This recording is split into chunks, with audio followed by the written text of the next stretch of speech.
Bonjour et bienvenue sur la chaîne YouTube GeoWallet. On se retrouve aujourd'hui pour parler des indemnités kilométriques, également appelées les ICA. Pour calculer ces indemnités kilométriques, l'administration fiscale sort chaque année un barème kilométrique qui vous permet d'effectuer ce calcul.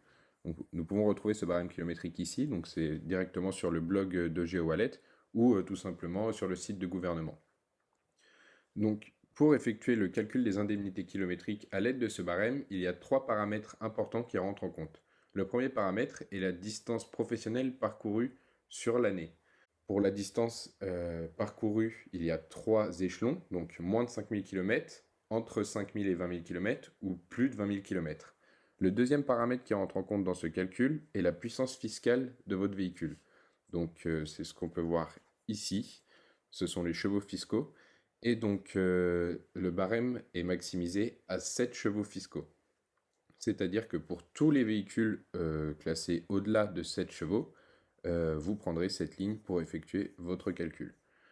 Et enfin, le dernier paramètre qui rentre en compte lors du calcul, c'est si votre véhicule est un véhicule électrique ou thermique.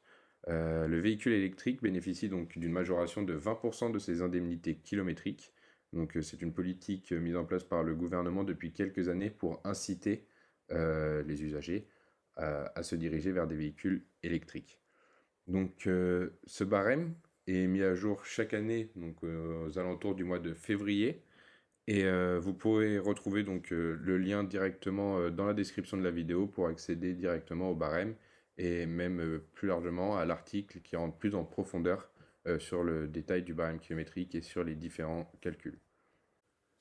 Comme nous venons de le voir, un des paramètres importants du barème des indemnités kilométriques, c'est la distance parcourue à titre professionnel sur l'année. Mais comment on peut estimer cette distance? Comment on peut savoir exactement le nombre de kilomètres que l'on a parcouru? Donc aujourd'hui, il y a différentes techniques plus ou moins automatisées qui existent et je vais vous en présenter très rapidement deux et vous pourrez retrouver en description de la vidéo un article complet et approfondi sur les différentes techniques qui existent à l'heure actuelle. Donc la première technique que je vais vous présenter est la plus ancienne et la plus connue sûrement, c'est la technique du carnet stylo. Donc cette technique consiste à noter dans un carnet tous les trajets que vous parcourez dans une journée, dans une semaine, dans un mois et à l'année. Et à la fin de chaque journée, vous allez venir calculer la distance de chaque trajet. Donc vous pouvez utiliser un outil comme Mappy ou comme Google Maps pour calculer la distance d'un trajet. Et puis vous notez donc pour chaque trajet telle distance. Et ensuite vous répertoriez du coup ces différents trajets dans un Excel ou vous pouvez éditer également une synthèse kilométrique sur une feuille. La deuxième solution pour suivre correctement vos trajets, c'est bien évidemment votre partenaire de route GeoWallet. GeoWallet, c'est une solution qui enregistre automatiquement vos trajets, qui les catégorise automatiquement en professionnel ou personnel, puis qui génère vos synthèses kilométriques quotidiennes, hebdomadaires et mensuelles que vous pouvez télécharger et exporter au format comptable directement depuis l'application mobile.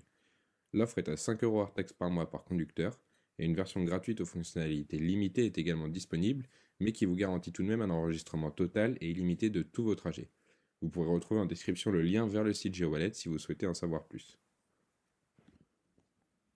Maintenant que nous savons comment obtenir notre kilométrage total, nous pouvons donc passer au calcul des indemnités kilométriques.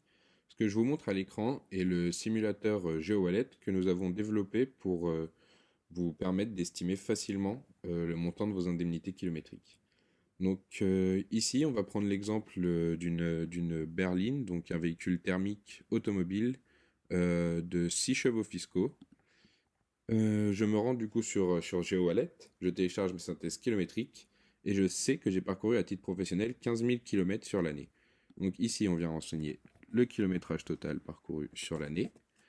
Le simulateur calcule et on peut voir ici que nous avons le droit à 6 707 euros d'indemnité kilométrique. Point important, si votre véhicule est électrique, on va bénéficier d'une majoration de 20% de ces ICA.